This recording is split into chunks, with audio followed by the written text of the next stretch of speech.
My dad said, "It's too chaotic this year, let's skip you coming." I said okay. Then I saw a video on Facebook, my brother's ex, and even the neighbor's teenage girls. All at the table. My kids cried. So, I took a picture of every unwrapped gift and texted, "Returning these today." Within 30 minutes, my mom was at my door, yelling.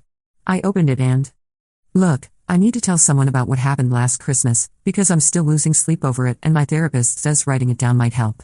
Fair warning though, this gets dark fast, and by the end, you're going to understand why I haven't spoken to my family in 10 months. My dad called me 3 days before Christmas.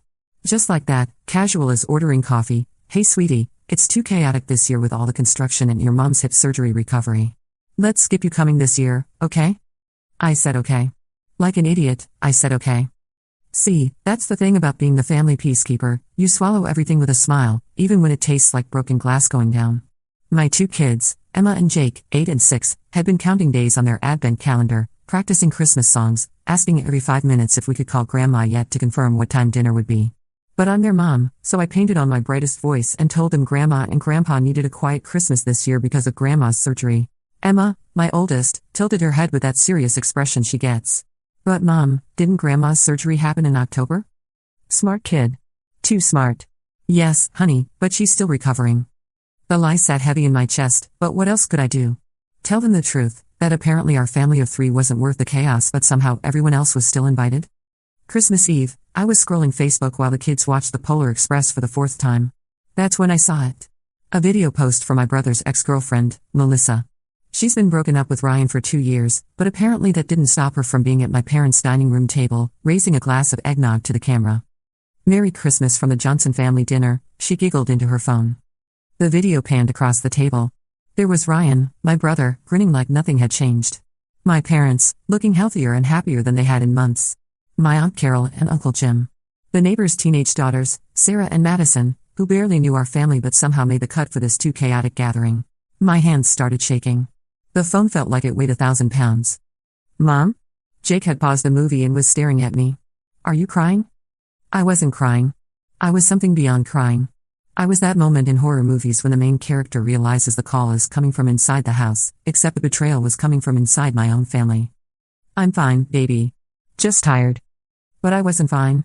I was calculating. See, I'd spent the last 2 weeks carefully selecting and wrapping presents for everyone. Beautiful, thoughtful gifts that I'd saved up for months to afford. Mom's favorite perfume that costs more than my grocery budget. Dad's special edition book he'd been wanting. Gifts for Ryan, for Melissa even though I didn't particularly like her, for my aunt and uncle. Even gifts for those neighbor girls, because I'd assumed they'd be there if we were all gathering. All sitting under my tree, wrapped in expensive paper with handwritten tags. I took pictures. Every single gift. Methodical, precise photos from multiple angles, like I was documenting evidence for a crime scene. Because that's what this felt like, a crime against my children's hearts. Then I typed out a text message to the family group chat, saw the Facebook video. Interesting definition of too chaotic. Returning all your gifts today.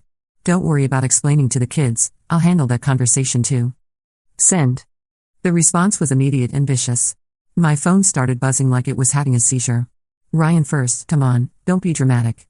Then Dad, you're overreacting. Melissa, somehow still in the family chat despite being Ryan's ex, it wasn't planned, I just stopped by.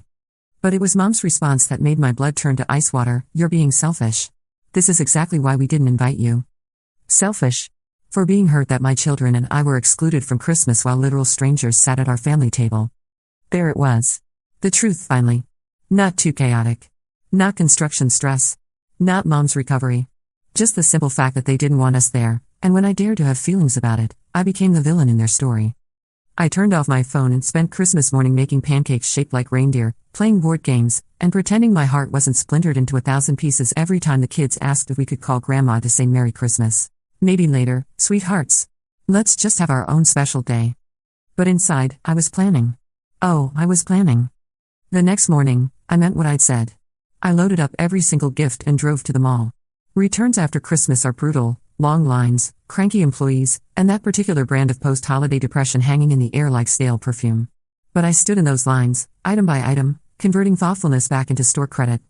The cashier at Macy's looked at the expensive perfume, still in its gift bag with tissue paper. Change of heart? She asked. Something like that. Each return felt like pulling a splinter from my soul. The book Dad had mentioned wanting, gone. The sweater I'd picked out specifically for Mom's coloring, returned. The thoughtful little gifts for everyone who'd sat at that table while my children wondered why they weren't good enough to join. I was in line at Barnes & Noble, Dad's book in my hands, when my phone started ringing. Mom. I let it go to voicemail. She called again. And again. By the fourth call, people in line were giving me annoyed looks, so I answered. What? How dare you? Her voice was shaking with rage. How dare you embarrass this family with your tantrum? Do you have any idea how this makes us look? I'm sorry, how does this make you look bad? I'm the one who got excluded from Christmas. You're being impossible. It was a last-minute thing, people just started showing up. Melissa lives 40 minutes away, Mom. She didn't just show up with a casserole. And the neighbor girls? Really? They just happened to wander over for Christmas dinner? They're going through a hard time with their parents' divorce, and my kids aren't going through a hard time missing their grandparents' Christmas for no reason? The silence stretched out. I could hear her breathing, calculating her next move. This was the chess match we'd been playing my whole life, her making power moves, me pretending not to notice I was being sacrificed. Your father and I decided it would be too stressful with the construction. What construction? You installed a new bathroom in October. What construction? Another pause. Longer this time. Behind me in line, someone sighed dramatically. The house is just. It's not ready for entertaining. But it was ready for 8 other people? That's different. How is it different? And that's when she said the thing that changed everything between us forever. Because they don't cause problems like you do. Problems. I cause problems. Apparently, existing as her daughter and wanting my children to feel included in their own family was causing problems. What problems do I cause, exactly? My voice was getting dangerously quiet now, that calm before the storm that anyone who knew me would recognize as a warning. You know what problems.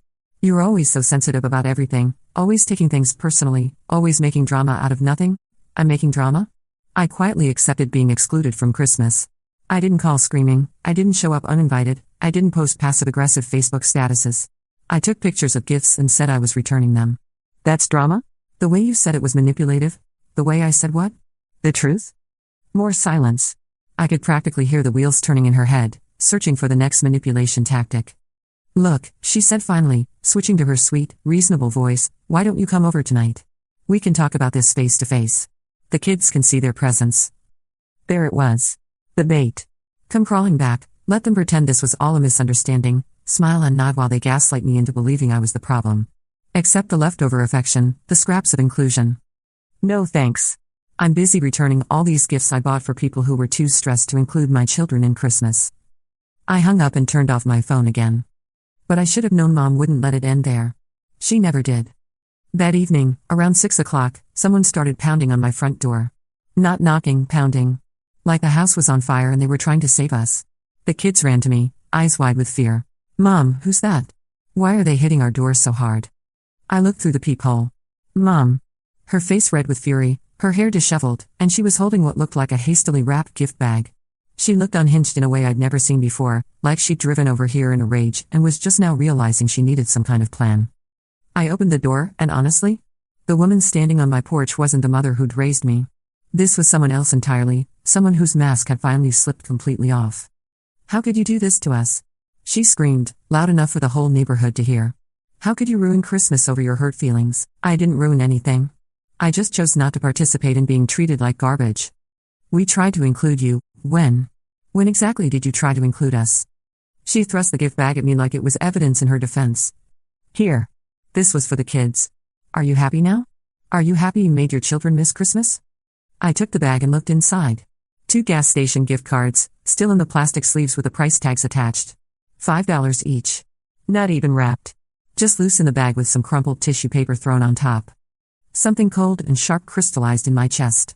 This woman had spent weeks planning a Christmas dinner that included everyone but us, then grabbed 2 gift cards at a Shell station on the way over to make herself feel better about it. You know what's funny? I said, and I could hear my voice getting dangerously calm. The kids handled not seeing you at Christmas just fine. They made crafts, we watched movies, we had a great day. But seeing them hurt when I explained why Grandma didn't want them there? That's going to stick with them forever. Don't you dare twist this. I'm not twisting anything. You made a choice. You chose to exclude your grandchildren from Christmas, then got angry when I didn't pretend to be grateful for it. She stared at me for a long moment, and I watched something shift in her face.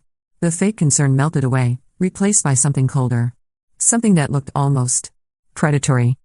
You were always too sensitive, she said quietly, her voice dripping with disgust. Even as a child. Always making everything about yourself, always crying over nothing. Maybe this is better. Maybe the family is more peaceful without all your drama. There it was. The truth, finally. Not too chaotic. Not construction stress. Not last-minute changes. Just the simple fact that she preferred Christmas without me and my children in it. That she'd rather have strangers at her table than deal with my sensitivity. Thank you, I said. She blinked, caught off guard. What? Thank you for being honest. That's all I ever wanted. I started to close the door, but she shoved her foot in the way. You don't get to just walk away from this, she hissed. You don't get to destroy this family and then act like you're the victim. I'm not destroying anything. I'm protecting my children from people who don't value them. Those kids need their family. They have family. They have me. And we're better off without people who see us as problems to be managed instead of people to be loved. That's when she really lost it. Started screaming about how ungrateful I was, how I'd always been difficult, how she'd sacrificed so much for me and this was how I repaid her. The neighbors were starting to come out of their houses now, drawn by the commotion. But here's the thing about finally seeing someone clearly, once you see them, you can't unsee them. And standing there, watching my mother have a complete meltdown on my front porch because I wouldn't accept being treated badly, I finally saw her for what she really was. A bully. A manipulator. Someone who'd spent my entire life training me to accept less than I deserved, to be grateful for scraps, to apologize for having needs. I think you should leave, I said calmly. You can't just cut off your family. Watch me. I closed the door. Gently this time, not a slam. Just a quiet, final click. She stood on my porch for another 20 minutes, alternating between pounding and ringing the doorbell. The kids hid in their rooms while I sat on the couch, hands folded, waiting for her to give up. When she finally left, her tires screeched as she pulled out of my driveway. I never opened that pathetic gift bag again. It's still sitting in my junk drawer, those insulting $5 gift cards a perfect monument to how little my children meant to her. The hardest part wasn't dealing with Mom's tantrum. It was explaining to Emma and Jake why Grandma was screaming on our front porch. How do you tell small children that sometimes people who are supposed to love you unconditionally just don't? That sometimes the people who gave you life decide you're not worth keeping in theirs? I went with a version of the truth. Grandma is going through some grown-up problems right now, and she's not handling them very well. It's not about you, and it's not your fault. Emma, wise beyond her years, nodded solemnly. Like when kids have tantrums but they're adults? Exactly like that. Jake, my little optimist, asked if we could send Grandma a card to help her feel better. That nearly broke me in half. Maybe someday, buddy. Maybe someday. But even as I said it, I knew someday wasn't coming. Not unless something fundamental changed, and people like my mother don't change. They just find new ways to make their dysfunction everyone else's problem. The family tried a few more times to make contact. Dad called once, offering some weak apology about miscommunications and inviting us to a make-up dinner. His voice was tired, defeated, like he knew he was reading from a script Mom had written but didn't have the energy to fight her anymore. Ryan sent a few guilt-trip texts about how I was destroying the family over a simple misunderstanding. Apparently, systematically excluding your sister and her children from Christmas is just a simple misunderstanding now. Who knew? My Aunt Carol, who'd been sitting right there at that table, sent a long Facebook message about how everyone missed us and couldn't understand why I was holding grudges. The cognitive dissonance was stunning. They missed us so much they didn't invite us to Christmas, and they couldn't understand why I might have feelings about that. I didn't respond to any of them. What was the point? They'd shown me exactly where I stood in their priorities, and it wasn't anywhere I wanted to be. But the silence was almost worse than the confrontation. Because silence left room for doubt, for that little voice in my head that had been trained since childhood to blame myself for everything that went wrong. Maybe I was being too sensitive. Maybe I should have just sucked it up and pretended everything was fine. Maybe I was destroying the family over nothing. That's when I started seeing the therapist. Tell me about your normal Christmas growing up, Dr. Martinez said during our third session. I started to describe the magical Christmases of my childhood, but as I talked, the memories shifted. The magic started looking more like performance. The family togetherness started looking more like control. The love started looking more like conditional acceptance based on how well I played my role. How did your parents handle conflict when you were young? She asked. I thought about it. They didn't, really. If someone was upset, they were being dramatic. If someone had a problem, they were being difficult. The solution was always for the upset person to adjust their expectations, not for anyone to change their behavior. And what role did you typically play in family conflicts? The peacekeeper. The one who apologized first, compromised most, accepted less.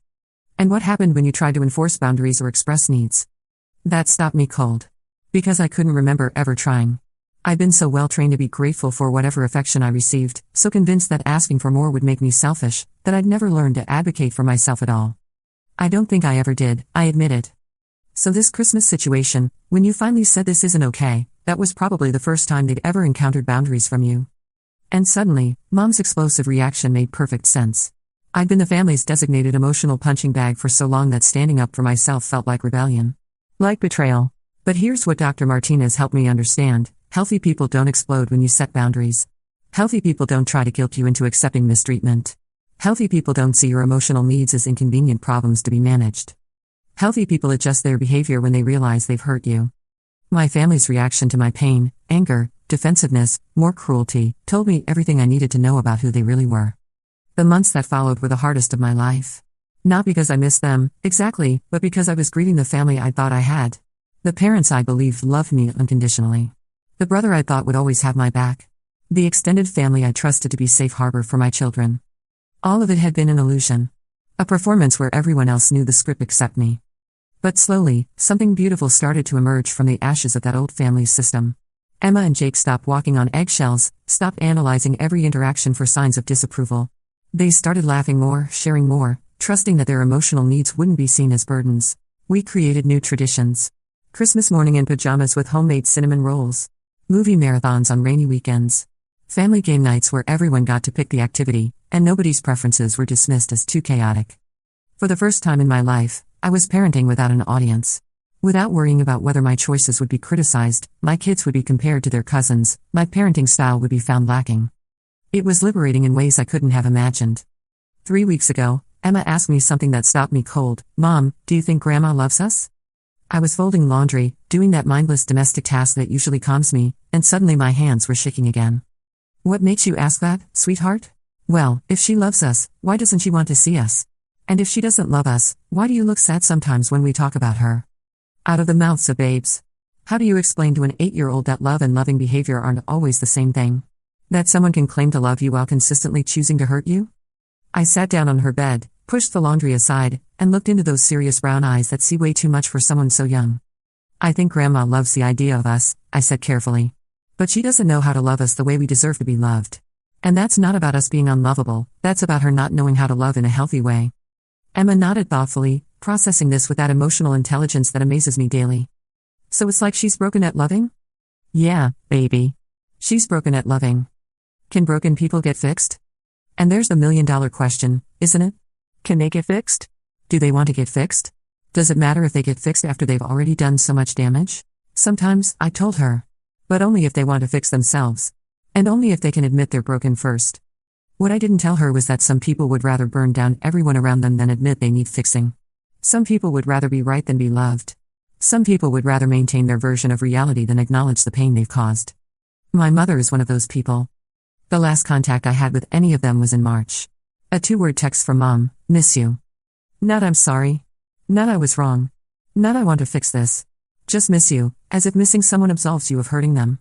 As if longing for someone gives you permission to keep treating them badly. I stared at that text for an hour before deleting it without responding. Because I realized something: she doesn't miss me. She misses having someone to push around. She misses having a scapegoat.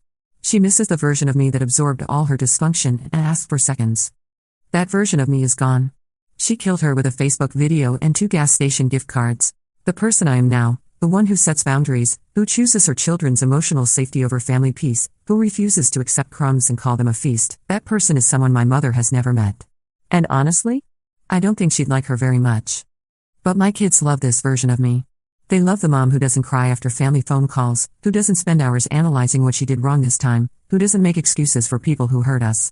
They love the mom who shows up for them, consistently and unconditionally, without making them compete for attention or affection. That's the mom I choose to be.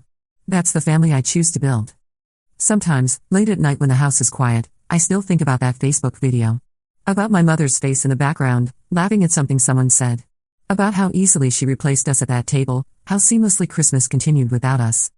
And I wonder if she ever thinks about the empty chairs where we should have been. If she ever regrets choosing strangers over her own grandchildren. If she ever misses us at all. Then morning comes, and Emma makes me coffee in her toy kitchen set, and Jake shows me the picture he drew of our family, just the 3 of us, smiling under a Christmas tree, and I remember that some losses are actually wins in disguise. I lost a family that didn't value me. But I gained something infinitely more precious, the knowledge of my own worth, and the determination to never settle for less than I deserve again. The freedom to wake up each morning without wondering what family drama awaits me, without calculating how to manage everyone else's emotions at the expense of my own, without teaching my children that love is conditional and family means tolerating mistreatment. We're building something better now. Something healthier. Something where Christmas is about joy, not performance. Where love is demonstrated through actions, not just claimed through words. Where children learn that they are worthy of respect, consideration, and genuine care. And if my mother ever wants to meet this version of me, if she ever wants to be part of this healthier family we're creating, she knows where to find me. But she also knows what it's going to cost, a real apology, genuine change, and the humility to admit that she was wrong. That she chose to hurt her daughter and grandchildren, and that choice had consequences. Until then, we're just fine on our own. Better than fine, actually. We're free. And that freedom, that peace, that ability to build traditions based on love instead of obligation, that's worth more than all the dysfunctional family Christmases in the world. But here's the thing that still catches me off guard sometimes, I keep waiting for the other shoe to drop. For some family emergency where I'm supposed to forget everything and come running back. For them to show up again with some new manipulation tactic, some new way to make me feel guilty for protecting myself and my children. Because that's how these cycles work, right? Push away, pull back, push away, pull back. Keep the victim off balance, never knowing if they're about to be punished or rewarded. I've changed my locks twice now. Not because I think they'll break in, but because I needed the psychological security of knowing they couldn't just walk into my space uninvited. The kids think it's because of strangers, and I let them think that. It's easier than explaining that sometimes the people you need protection from are the ones who gave you life. Last month, I saw my cousin Sarah at the grocery store, the first family member I'd encountered since cutting contact. My heart started racing, fight or flight kicking in like I'd spotted a predator. She saw me too, our eyes met across the produce section, and for a moment we just stared at each other. Then she looked away and walked in the opposite direction. The message was clear, I'd been cast out, marked as the troublemaker, the one who destroyed family harmony. They closed ranks, chosen sides, and I wasn't on the winning team. It should have hurt more than it did. Instead, I felt oddly relieved. No fake pleasantries, no awkward small talk, no pretending everything was fine. Just honest acknowledgement that we were strangers now. That evening, I told Dr. Martinez about the encounter. How did that feel? She asked. Like confirmation, I said. Like proof that I made the right choice. Why? I thought about it. Because a loving family member would have approached me. Would have asked how the kids were doing, how I was holding up. Would have tried to bridge the gap, even if they disagreed with my choices. The fact that she walked away tells me everything about how they framed this situation. And how do you think they framed it? I'm the villain who destroyed Christmas over nothing. The dramatic daughter who couldn't handle not being the center of attention. The selfish mother who deprived her children of family relationships over hurt feelings. Do you believe that narrative? No. Not anymore. And I didn't. Because I'd done the work to understand what really happened that Christmas. I'd learned about family systems, about scapegoating, about the difference between healthy conflict and emotional abuse. I'd recognized the patterns that had been there my whole life, the subtle ways I'd been trained to accept less and be grateful for it. Most importantly, I'd watch my children flourish in the absence of that dysfunction. Watch them relax, laugh more freely, express their needs without fear. Watch them learn that their feelings mattered, that their preferences were valid, that love didn't have to be earned through perfect behavior. That was worth more than any family reconciliation built on my silence and submission. But the hardest part wasn't dealing with the family's rejection. It was dealing with the judgment from people outside the situation. The well-meaning friends who urged me to be the bigger person, to let it go for the kids' sake, to remember that family is everything. Life's too short to hold grudges, they'd say, not understanding that this wasn't about grudges. It was about protecting my children from people who saw them as expendable. But they're your parents, others would argue, as if biology trumped behavior. As if genetic connection somehow excused emotional cruelty. The worst was, think about how you'll feel when they're gone. As if the regret would be mine to bear. As if I'd be the one mourning lost opportunities instead of them mourning the daughter and grandchildren they chose to throw away over their own pride. I started limiting who I discussed the situation with. Started recognizing that people who'd never experienced family dysfunction couldn't understand the complexity of cutting contact with toxic relatives. Their advice came from a place of privilege, the privilege of having family members who, despite their flaws, fundamentally loved and respected them. They couldn't imagine parents who would exclude their grandchildren from Christmas, then blame the daughter for being hurt about it. Couldn't fathom family members who would choose maintaining their narrative over repairing the relationship. So I stopped explaining. Started simply saying, it's complicated, and changing the subject. But here's what I wish I could tell everyone who thinks I should just forgive and move on: forgiveness doesn't require reconciliation. I can forgive my mother for being broken, for not knowing how to love healthily, for passing down generations of dysfunction. I can have compassion for whatever made her this way, but forgiveness doesn't mean I have to keep subjecting myself and my children to her brokenness. It doesn't mean I have to accept future harm to prove I've let go of past hurts. Sometimes the most loving thing you can do is walk away. Sometimes protecting yourself isn't selfish, it's necessary. Sometimes the family you create is healthier than the family you were born into. That's the lesson I want my children to learn. Not that blood relations are sacred no matter how they treat you, but that they deserve to be loved well. That they have the right to expect kindness, respect, and consideration from the people in their lives. That walking away from toxicity isn't giving up, it's growing up. Last week, Jake asked me if we could have a family reunion with just the three of us. We made a whole day of it, special breakfast, photo albums, homemade certificates declaring us the best small family ever. It was silly and sweet and perfect. I like our family, Emma said as we looked through pictures of our last 2 Christmases.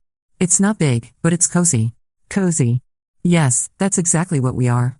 Small but mighty, quiet but content, peaceful in ways I never knew family could be. And if that's all we ever are, if it's just the 3 of us against the world, building traditions and memories and inside jokes that no one else will ever understand, that's enough. More than enough. That's everything.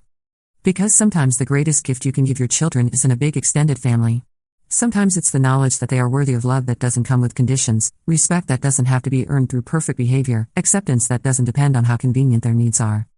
Sometimes the greatest gift is simply showing them what healthy love looks like, even if it means walking away from the unhealthy version they might have otherwise inherited. The really twisted part? I started having nightmares about reconciliation. Not about the confrontation, not about the screaming match on my porch, about them coming back. About showing up at my door with flowers and apologies, drawing me back into the cycle before I was strong enough to resist. In the dreams, they'd be so convincing. Mom would cry real tears, Dad would look genuinely remorseful, Ryan would admit he was wrong. And Dream Me would cave, would let them back in, would subject my kids to the same dysfunction all over again because I was too weak to maintain my boundaries. I'd wake up in a cold sweat, heart racing, checking the locks on my doors. Dr. Martinez said this was normal. Your subconscious is processing the fear that you'll revert to old patterns, she explained.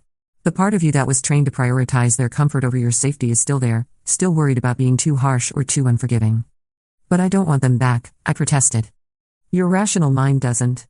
But there's still a little girl inside you who desperately wants her mommy's love, even if it comes with poison. That little girl almost got us in trouble in April. I was at Target with the kids when my phone buzzed. A Facebook friend request from someone I didn't recognize, Jennifer Martinez. The profile picture was blurry, generic. I almost deleted it automatically, but something made me click on the profile. It was fake. Obvious now that I was looking for it. No real posts, no genuine friends, just a shell account created to spy on me. To see what I was posting about them, what I was saying, how I was doing. The violation felt almost physical. They were watching me, monitoring me, trying to find ammunition for their narrative or weakness they could exploit. It was creepy in a way that made my skin crawl. I blocked the account and changed all my privacy settings, but the damage was done. They weren't respecting my boundaries even in digital space. The no contact I'd established meant nothing to them, just another rule to find ways around. That's when I realized this wasn't over. Maybe it would never be over. Maybe this was just who they were, people who couldn't let go, couldn't accept consequences, couldn't allow me to have peace without them in it. The fake Facebook account was followed by other incidents. A package delivered to my house with my mother's return address, I refused delivery without opening it. My old phone number, which I changed, getting calls from unknown numbers that would hang up when my voicemail played. Emma coming home from school asking why a lady in a car had been watching the playground during recess, trying to wave at her. That last one sent me into full panic mode. I called the school, filed a report with the police, and spent 3 days barely sleeping while I researched security systems and considered whether we needed to move. This feels like stalking, I told Dr. Martinez. Like they're trying to find ways to force contact. It is a form of stalking, she confirmed. It's called hoovering, named after the vacuum cleaner. They're trying to suck you back into the relationship through any means necessary. But why? They made it clear they didn't want us around. Because you took away their control. You stopped playing your assigned role in their family system. Now they're scrambling to restore the balance by pulling you back in. I started documenting everything. Screenshots of the fake account, photos of the refused package, written reports of the school incident. Building a paper trail in case this escalated to the point where I needed legal protection. But the scariest part wasn't their behavior, it was how close I came to responding to it. When that package arrived, my first instinct was to accept it. To see what was inside, what message they were trying to send. When Emma mentioned the lady at the playground, part of me wanted to know if it was really Mom, wanted to understand what she was thinking, what she was planning. The trained people pleaser in me was still there, still whispering that maybe I was being too harsh, that maybe they deserved a chance to explain. It took everything I had to resist that pull. The hooks are still there, I told Dr. Martinez. After everything they've done, part of me still wants to give them what they want. That's not weakness, she said. That's decades of conditioning. You were trained from childhood to prioritize their needs over your own safety. Those neural pathways don't just disappear overnight. She was right, but it was terrifying to realize how fragile my resolve still was. How easily I could slip back into old patterns if I wasn't vigilant. That's when I made the decision to tell Emma and Jake more of the truth. They were old enough now to understand that some adults don't behave safely, that sometimes people who claim to love you can still hurt you. They needed to know why we changed our routines, why I was more careful about who we spent time with, why certain topics made me tense. Remember how we talked about Grandma being broken at loving? I said one evening after Jake had asked again about sending her a card. They both nodded. Well, sometimes when people are broken in that way, they don't respect other people's boundaries. They try to force their way back into lives where they're not welcome. Emma's face grew serious. Like bullies? Yes, exactly like bullies. And just like we've taught you to tell a trusted adult if someone at school is bullying you, I need you to tell me if anyone tries to contact you about Grandma or Grandpa or Uncle Ryan. What kind of contact? Jake asked. If anyone you don't know tries to talk to you about our family. If anyone gives you gifts or letters to bring home. If anyone asks questions about where we live or what we do. If you see anyone watching our house or following us. Their eyes went wide. This was scarier than stranger danger, this was family danger, something most kids never have to worry about. Are we in trouble? Emma whispered. No, sweetheart. You're not in trouble, and you're not in danger. I'm just being extra careful to keep us safe. But even as I said it, I wondered if it was true. Were we safe? How far would they go to reassert control? How long would this surveillance continue? The answer came sooner than I expected. In May, Emma's teacher called me at work. Mrs. Davidson? I'm sorry to bother you, but there's been an incident at school. My heart stopped. Is Emma hurt? No, she's fine. But we had someone come to the office today claiming to be her grandmother, asking to pick her up for a dentist appointment. The world tilted sideways. What did you do? We followed protocol. We asked for ID and checked our authorized pickup list. When her name wasn't there, we explained that only authorized individuals could pick up students. She became quite agitated. Agitated. That was one word for it. She insisted there had been a misunderstanding, that you would want her to pick up Emma. When we offered to call you to confirm, she suddenly remembered she had the appointment time wrong and left. I was already grabbing my keys. I'm coming to get Emma now. We've also filed a report with the principal and contacted our security officer. We take these situations very seriously. 20 minutes later, I was holding my daughter in the school parking lot while she cried into my shoulder. I saw her through the classroom window, Emma sobbed. I knew it was Grandma even though the teacher didn't tell us who it was. She looked so angry, Mom. Like she wanted to hurt someone. This had gone too far. Way too far.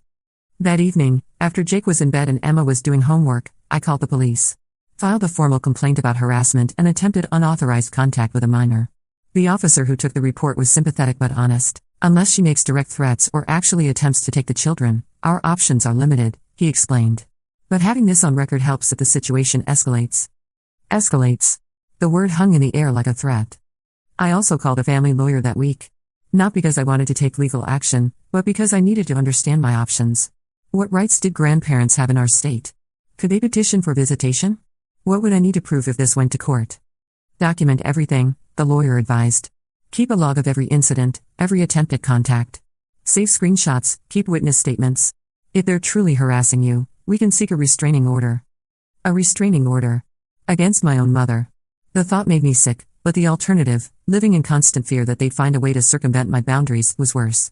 The documentation became my lifeline. Every incident, every sighting, every weird phone call got written down with dates and details. It gave me a sense of control in a situation that felt increasingly chaotic, but it also forced me to confront how abnormal this all was. Normal grandparents who were truly sorry would respect their daughter's need for space. Normal family members would work on their own issues and wait for an invitation back into the relationship. My family was escalating their intrusive behavior instead of reflecting on what had caused the rupture in the first place. In June, the harassment suddenly stopped.